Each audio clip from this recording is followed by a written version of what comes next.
Hey guys, this is Root, and it's good to be back.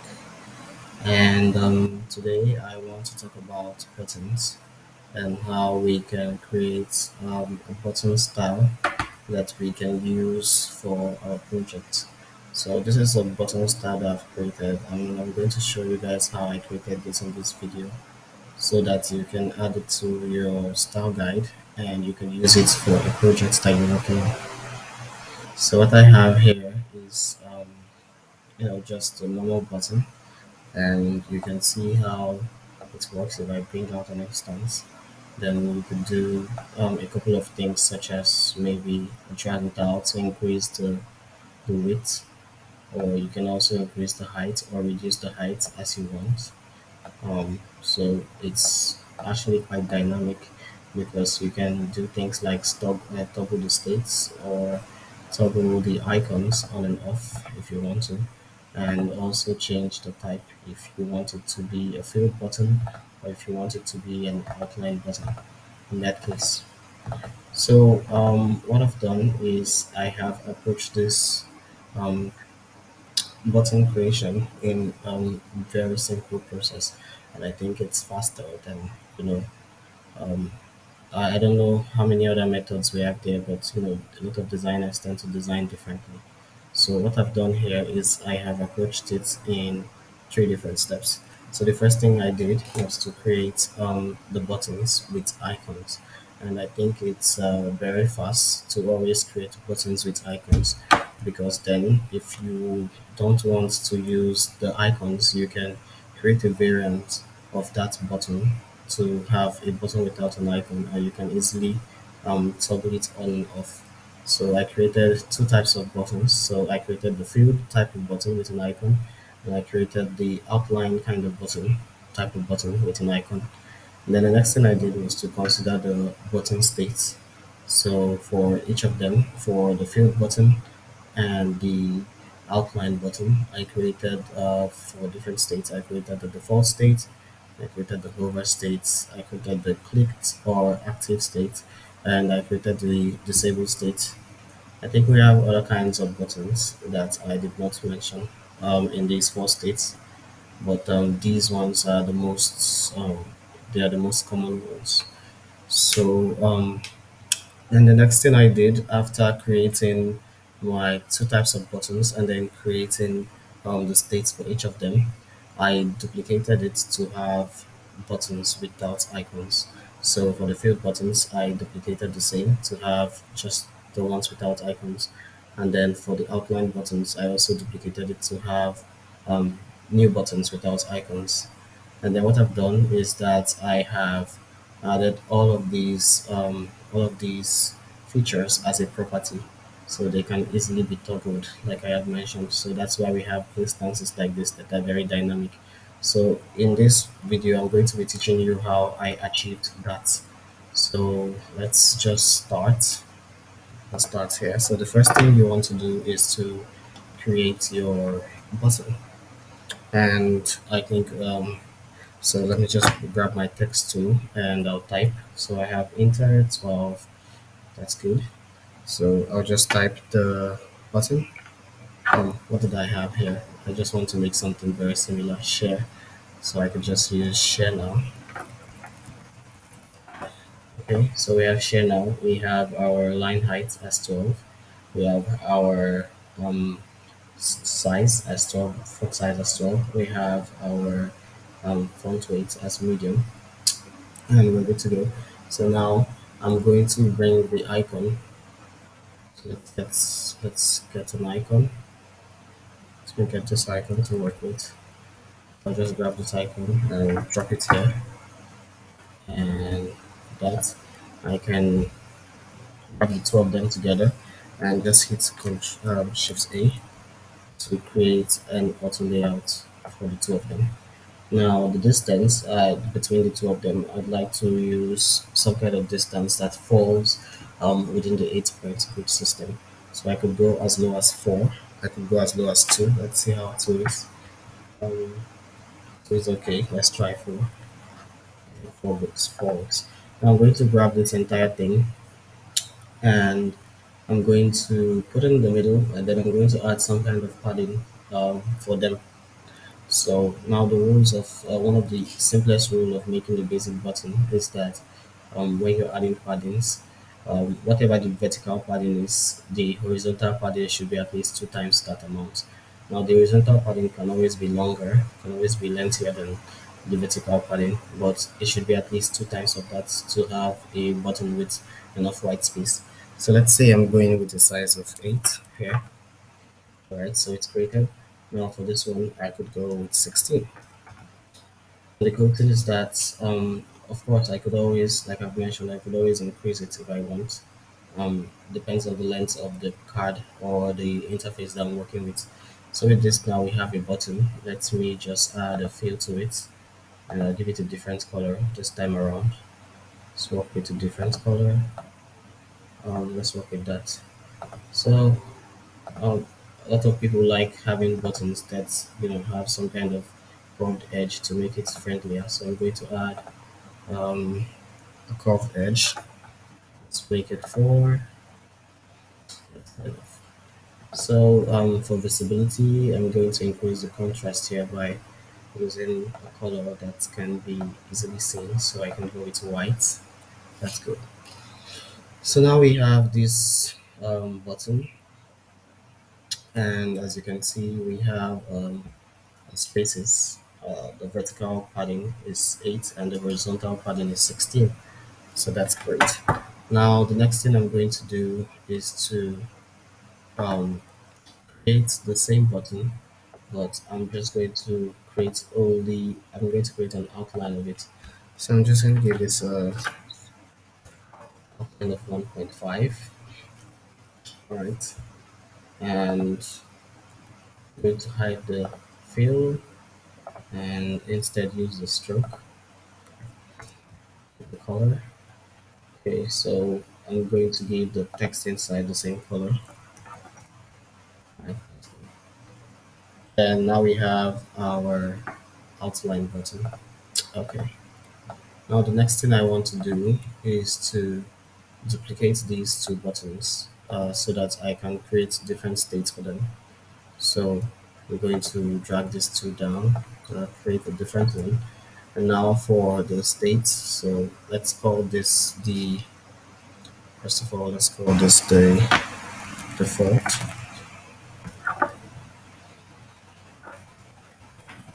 Okay. Then let's call this the hover state. And so, okay, all right. There's no need adding the states, just leave it hover. Oops. Oops. There we go. Okay, so for the hover state, I like to make my hovers a bit darker. So I'll just go here and make it dark like that.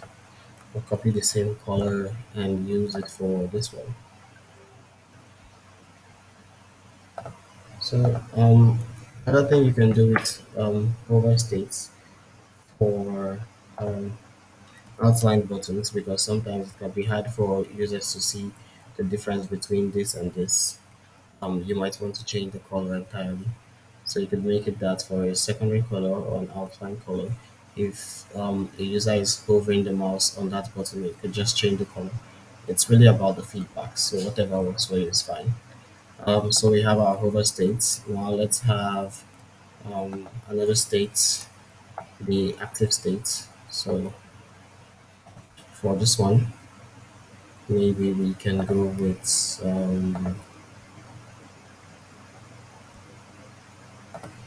we can go with a lighter color like this.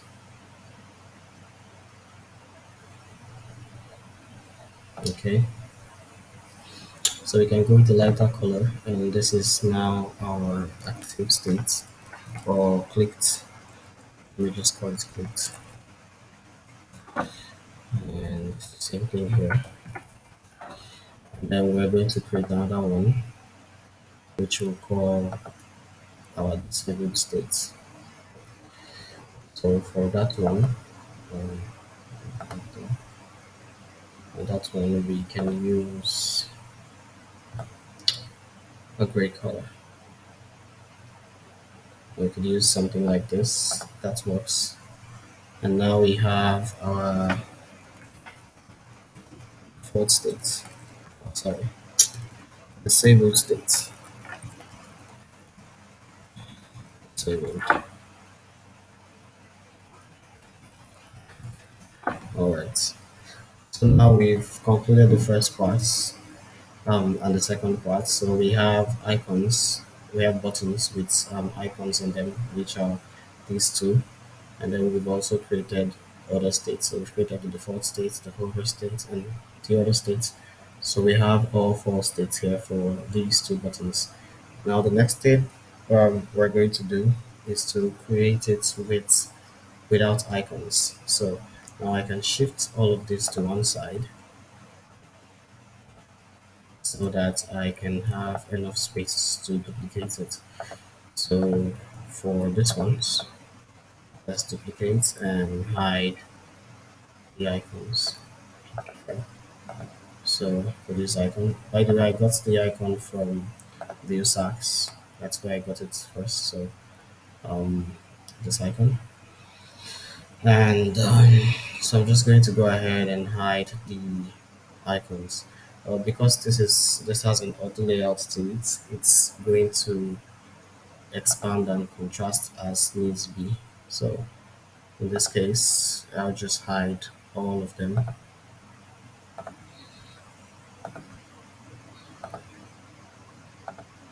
Okay, now let's get back to the same length. We have 111 as the width, so let's hold each of them and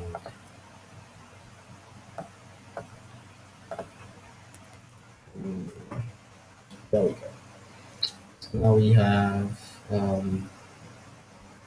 our buttons without icons. We're going to do the same thing for the outline buttons. So we'll just duplicate them and turn off the icons for each of them.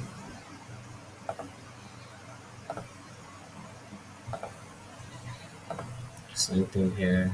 There we go. Now restore the length. There we go. Now we have these buttons. And what I'm going to do is that I'm going to make all of them components. So I'm going to make a component for all of them. So highlight everything, go here and click on create multiple components. And then where the magic happens is where I get to combine all of them as variants of each other. So I click combine as variants. And now what I need to do next is to fix the um, what I need to do next is to fix the states for each of them so that they don't have the same name, because you can see that when you highlight on this, you see that it tells you that some of them have the same name. That's because I have duplicated some of them. So we have this one as default and we also have this one saved as default. So we need to change that. And what we can do is that we can click on this entire thing and just name it buttons. Okay. For this one, for the first property, we can rename it as let's just call it states, right? Because we have clicked default, disabled, and hover under here as the value, so we can call it states, right? And then we're going to create another variant, and that's a variant. This variant we are going to call it icons, because we want to have a variant where we can easily toggle the icons on and off, and we also need to have a variant where we can change the buttons from a field button type to an outline button type. So I'm going to do a second variant, and the name I'm going to call it icons.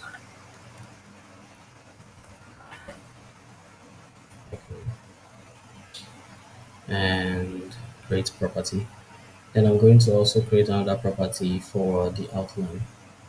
So create another property for its outline.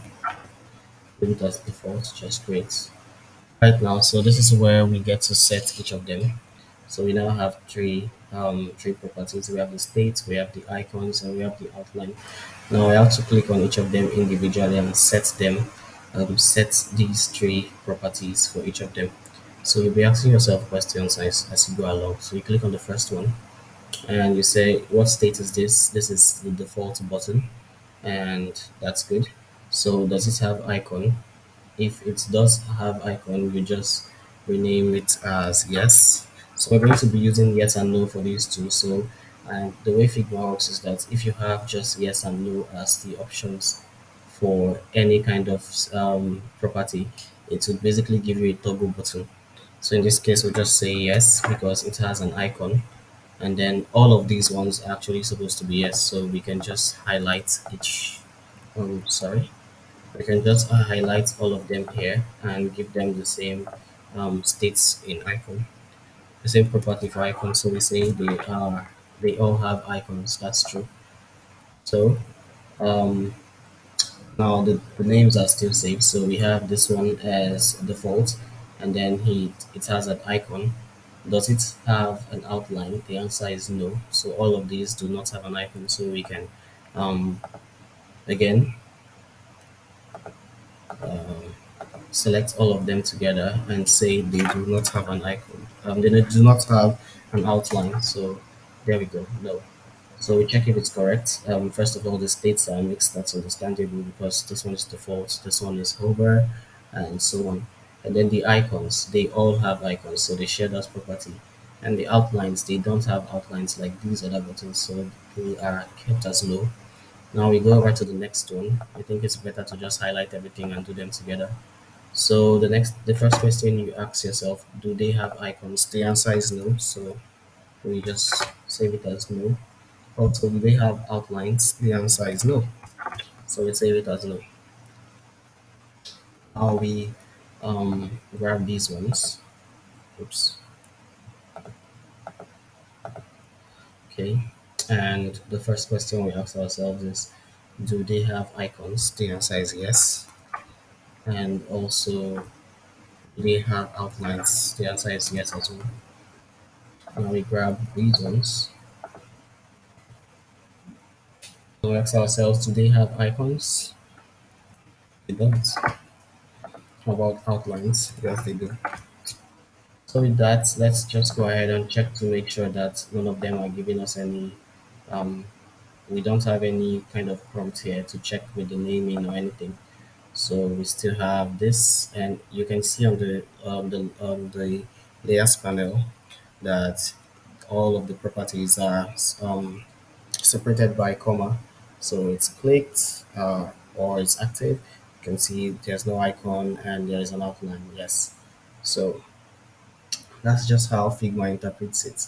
So with this, I think we have done our button. Now let's test it to see if it works. So I'll just pick this one, for example, or let's just pick any one. Let's go with this one. Now let's see. Now because we have just yes and no as the options for icons and outlines, we can easily change them. So I don't want it to be an outline button. So basically that means I want it to be a field button. So if I switch off the outline, I get a field button like that. And I could also say I don't want it with an icon, so I can also switch off the icon. And this is a hover button. I want it to be a default button in its default state, so it gets that default color. And with this, you can mix and match and have different variations for your buttons, whatever. It's all locked and loaded inside here. And of course, you can increase the length or the height however you want.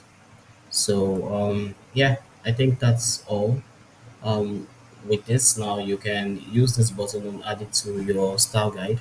And let's say if you want to jump into a new project, you can easily use them as you want. You can just change the colors to have the colors for the brand or whatever colors you want. So yeah, I think that's all. Thank you very much, guys, for watching this video to this point. Bye.